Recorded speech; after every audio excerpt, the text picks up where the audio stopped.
welcome to this quick lower body stretch. I just got back from the gym doing lower body, so this is a great thing for me to do today. I am going to use a foam roller for a little bit of balance. We'll see how well that works. You can also use a wall, use a chair, use a table, whatever you have. Just make sure it's a little bit steady. This is obviously the least steady of options, so if I keep losing my balance, I may go over here to my handicap block, which doesn't move.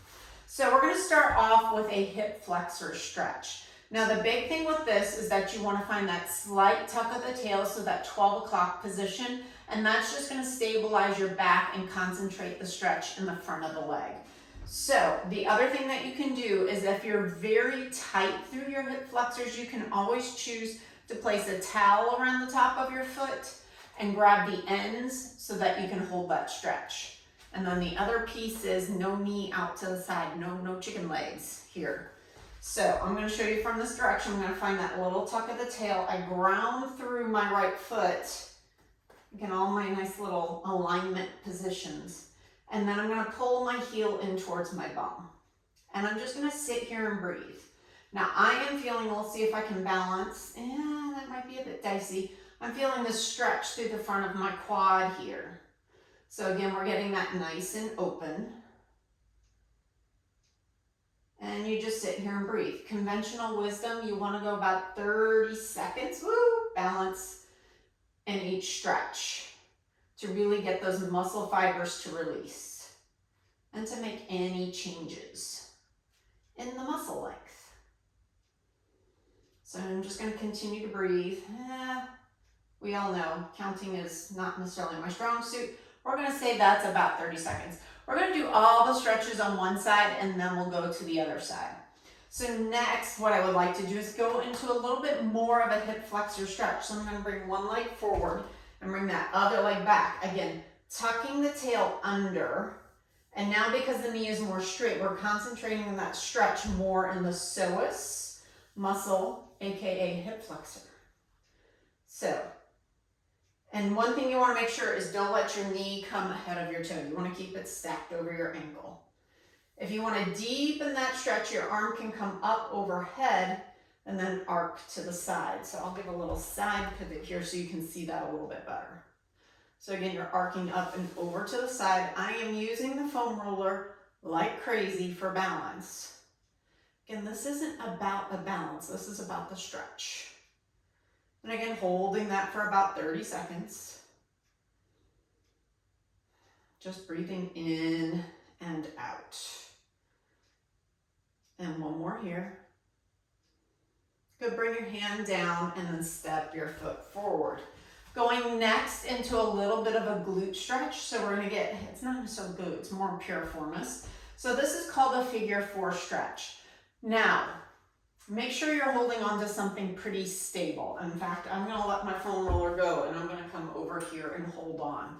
So what you're going to do is cross your ankle and not your foot. You want to make sure your ankle and make sure you're above the knee. You're going to give that a cross. If this is enough of an opening, go with that. But then you're going to sit back like you're sitting into a chair. You should feel this whole area just open up. You can bring your hand to above your knee and press down slightly to deepen that stretch. So the lower you drop, the deeper the stretch. Just make sure you don't round your back. Again, you're sticking your butt out just a hair. And don't crane your head up, just have it in a nice neutral position. Again, breathing in and out.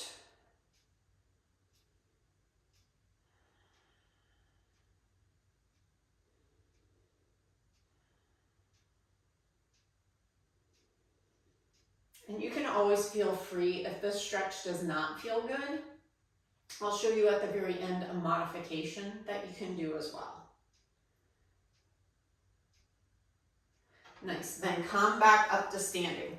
Now we're gonna get into our calves. Now for me personally, I like to use a step or a block to stretch out my calf. So I'm stepping up on top and then I'm gonna just bring the ball of my foot on and then let that heel drop towards the ground to get a stretch. Just make sure it's not gonna tip on you. And again, you hold hold that for about 30 seconds. Just breathing in and out. So this is stretching more of your gastrocnemius. It's a calf muscle that also crosses the knee, which is why we're keeping the knee straight here. Concentrates it a little bit more there. Breathing in and out.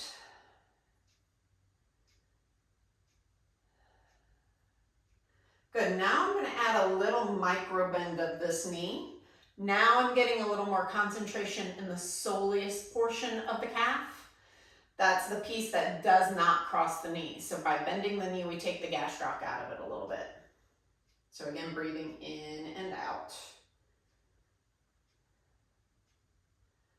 Making sure to maintain your postural alignment by bringing your head up and looking forward. Again, continuing to breathe. So I'm going to do this to the other side, and then I'll also show another way you can stretch your calf. It's just not my favorite in the fact that it's great if you don't have any equipment, but for me, I don't get as much of a stretch out of it, but I will go ahead and show it to you anyway, and then you can pick which one you want to do.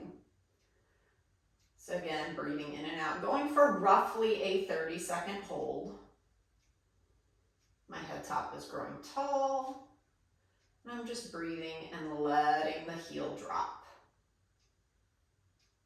30 seconds is kind of a long time when you think about it. Now go ahead, add a micro bend to that knee. And again, you'll feel it a little bit lower down into the calf, closer to that tendon that goes into your foot.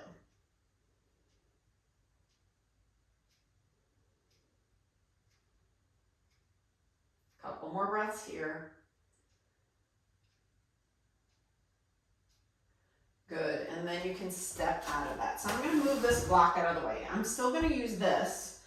We're gonna come back into that lunge position, but you're trying to get your heel onto the ground. And that is gonna be a little bit of a calf stretch. Kind of depends on how tight your calves are. My calves aren't quite as tight. So again, this isn't as much of a stretch for me. And then to make it more of that soleus stretch, you can bend your knee a little bit. So you'll see I have a micro bend of that knee and my heel is still reaching long towards the floor. So again, just another option for you. We all have our favorite stretches. Everybody's body is a little bit different, so different stretches feel different. So again, stepping that leg back, getting that heel down on the ground. Keeping the knee super straight. That is the key to getting the stretch. And then if you're really tight through your hip flexors, you might get a double duty and get an extra hip flexor stretch too. And then add that micro bend of the knee. Oh, I think my heel popped up though, so I'm gonna drop that back down. And just sit here and breathe.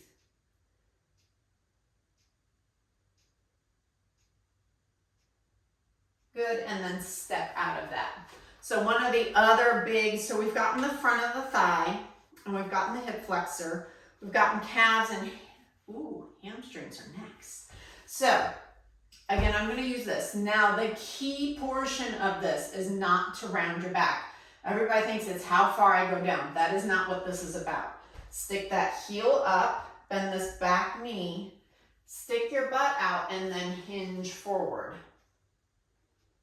So this is version 1, and it kind of just depends on how tight your hamstrings are. But I'm going to sit here and hold this, and I'm feeling this for me right behind my knee.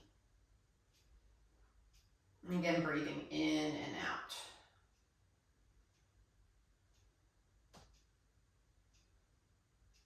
Personally, I like to stretch my hamstrings. I'm going to show you one other way you can stretch your hamstrings out. This is a little tough in the quad over here. And then slowly come up out of it, and then you'll change to the other side. Again, bending the support leg, sticking your butt out, keeping your back nice and flat, and pulling your toes back towards your nose. Again, just breathing in and out of it.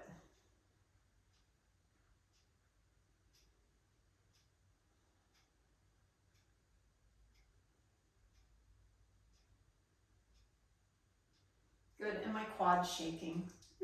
Yay. All right, and so I'm gonna come out of that. I'm gonna show you a different version. This is actually more of a yoga pose. It's called pyramid pose.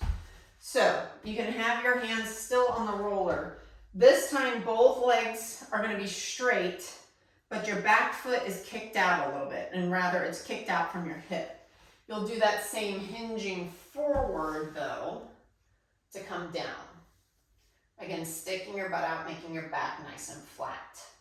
To me, this just feels a little more stable to me. You can always have yoga blocks down here. I would need them on the highest height. I'm just going to support myself on my knee, or rather my thigh. Find a little bit of that double chin action. I know nobody likes the double chin, but you know what? It is what it is. And when I say double chin, everybody knows what I'm talking about. And again, just breathing in and out. One more. And out. Good. Push through your hands to come back up, and we'll switch sides. So again, hinging forward, looking down at the ground. Again, I've got a little bit of a wider base of support so that I'm not falling off of balance. So if I show you from this way, when I need base of support, that means this distance. I don't have my foot right behind it. It's out to the side a little bit as I go into that stretch.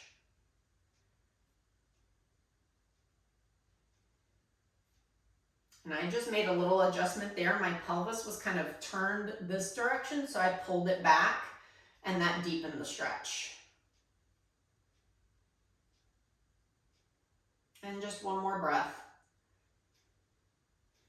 Nice. Now finally, inner thighs.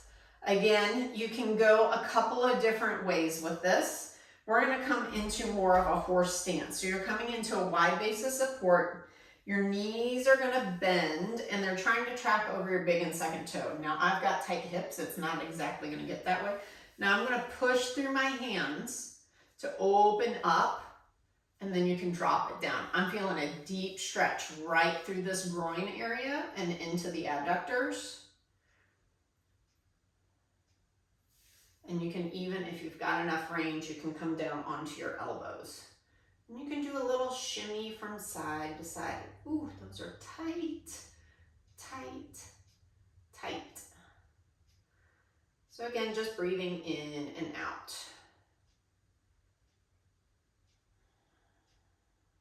And one more stretch here. And then take your hands, push through your hands to come back upright. So I did want to show you, if you have a chair to sit in, another way you can do a figure four stretch that might be a little bit easier for you is to cross the knee over. And this may be enough of a stretch. It takes the whole balancing piece out of it. So that's another version. You can also come down onto the floor, but check out my longer flexibility video because that's where that one comes into play.